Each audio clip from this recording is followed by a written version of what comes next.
Picture this: the Arizona sun blazing down on Tombstone's dusty streets, the air shimmering with the heat of ambition and the promise of violence.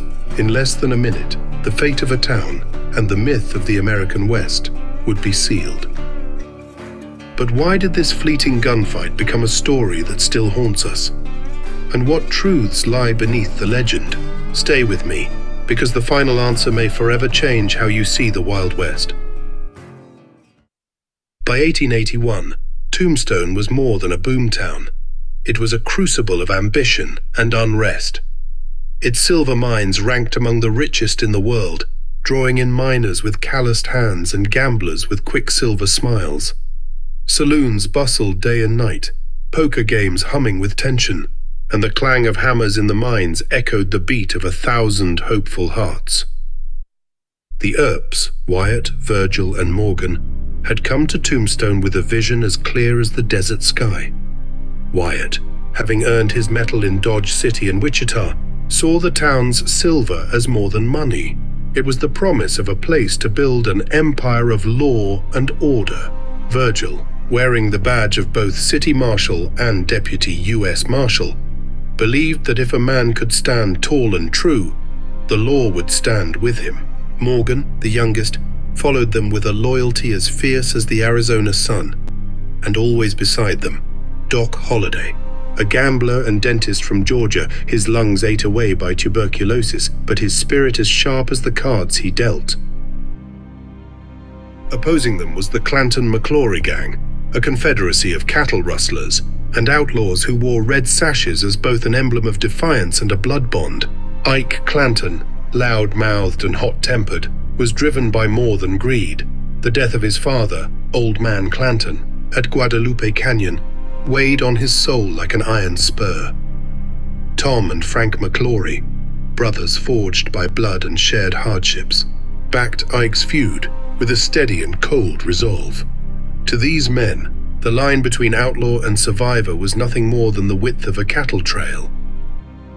Tombstone was a powder keg of dreams and danger. For the Earps, it was a chance to stake a claim, not just to silver, but to the very soul of the West. For the Cowboys, it was a chance to hold on to a life the law wanted to take from them. And in the dusty streets of Tombstone, every step was a gamble, every glance a challenge, and every sunrise a promise that today might be the day you'd have to fight for your place in the world. Tensions in Tombstone didn't just appear overnight. They grew like desert weeds, gnarled and tenacious. Stagecoaches were robbed with alarming regularity, and cattle rustling was so common it was practically a profession. The Clanton-McClory gang were the kings of this lawless trade, moving stolen cattle across the Mexican border like shadows slipping between dusk and dawn. For Ike Clanton, this was more than cattle or whiskey. It was about avenging the blood of his father. Old Man Clanton had been ambushed and killed in 1881, and Ike carried that wound like a brand on his soul. The McClorys, too, had no love for the law. Tom was a man of quiet cunning, Frank a steely-eyed fighter who let his bullets speak for him. Together, they formed a brotherhood of the dispossessed, men who believed survival was a right that no marshal's badge could deny.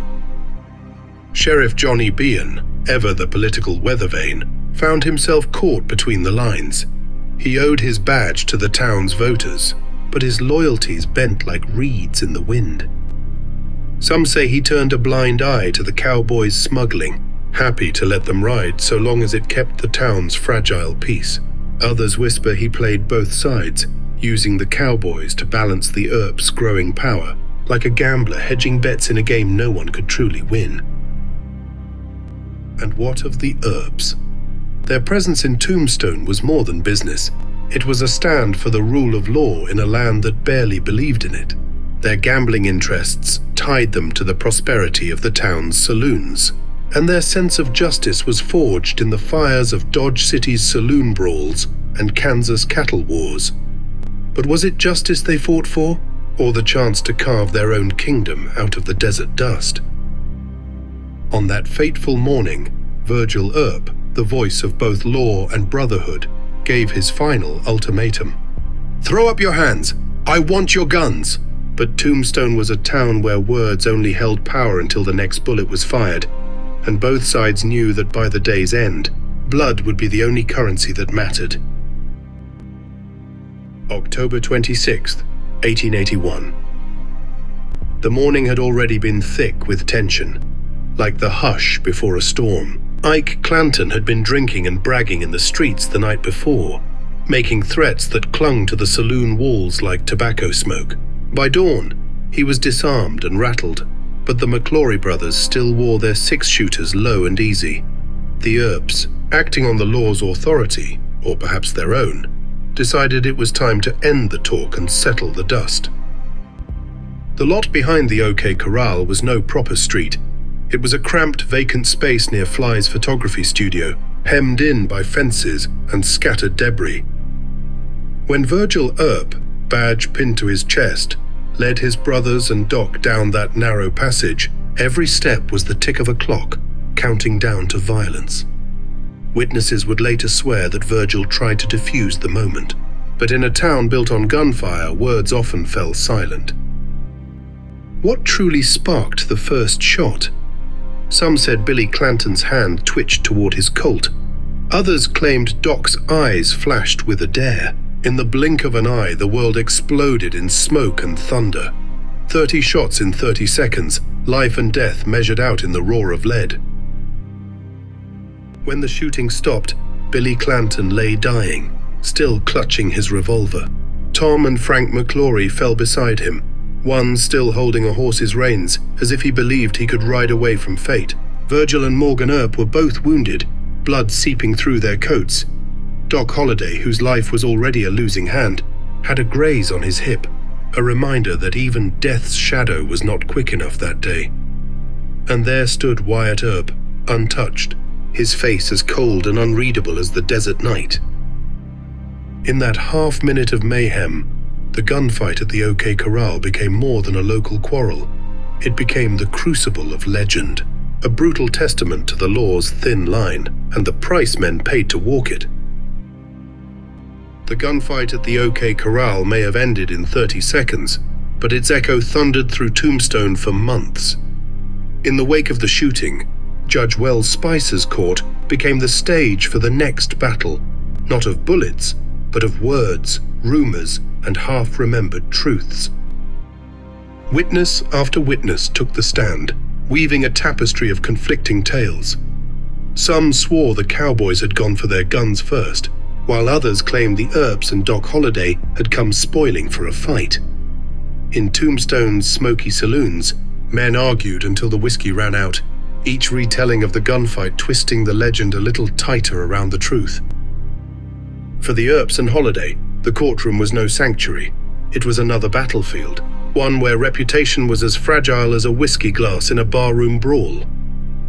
Doc Holliday, coughing blood into his handkerchief, faced the whispers of murder with the same cold smile he wore at the gaming table. Virgil, his arm in a sling, spoke with the authority of the law, but even he couldn't silence the mutterings of those who called it an execution. When Judge Spicer finally ruled that the Earps and Holliday had acted within the law, it was a victory that tasted like dust. The Cowboys saw only a whitewash of murder, a license for the Earps to claim Tombstone as their own. And for the Earps, the fight wasn't over. It was a vendetta that would stain Tombstone's streets in the weeks and months to come, as blood called for blood, and no man could rest easy under that Arizona sun. The OK Corral endures in our memory because it was more than just a gunfight. It was the final, desperate struggle to shape a new world from the raw clay of the frontier. In that dusty lot behind the corral, the West showed its true face, a place where the law was a badge worn as both armor and a target, and where every man played his hand with nerves of steel or died trying. Wyatt Earp and Doc Holliday would become legends, etched into the American imagination not because they were pure, but because they were fearless. Wyatt, the stoic gunman who walked through that hail of bullets untouched, would spend his later years chasing the ghosts of that day, haunted by the myth he helped forge. Doc, The dying gambler who chose to face his last days with a gun in his hand and a smile on his lips became the symbol of the man who laughs in the face of fate. And Tombstone? Within a decade, the mines that once promised silver and salvation began to flood, and the town's boom gave way to silence. But the legend of that day never faded, because it speaks to something in all of us. The eternal gamble between survival and honor, ambition and ruin. So here's what I leave you with. In a land where the only law was the courage to stand your ground, who truly won the Battle of the OK Corral? And what does that legend, half truth, half myth, still whisper to us today about the price we pay for the stories we tell ourselves?